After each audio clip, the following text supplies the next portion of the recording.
Well, we've got a real range of stuff. I mean, there was some hard journalism in there. Kevin Affleck's chapter about the Boothroyd, Simpson, Ashton axis of...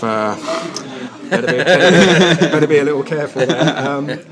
Read Kevin's chapter and see what you think. I mean, he obviously comes down pretty firmly on one point of view, but it certainly opened my eyes a little bit to some of the stuff I knew floating around at the time.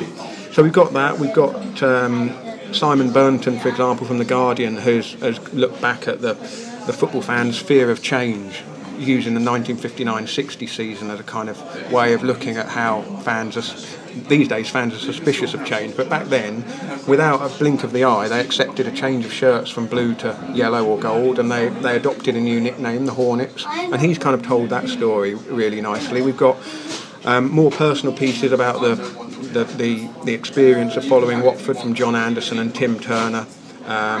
One is a radio broadcaster, the other is a fan who's written a book of his own, and so their chapters are a little bit more personal. And then we've got a real flight of fancy and fantasy by Ollie Wicken, who imagines that Graham Taylor is in fact God, and that the 1982-83 season was a sort of otherworldly experiment.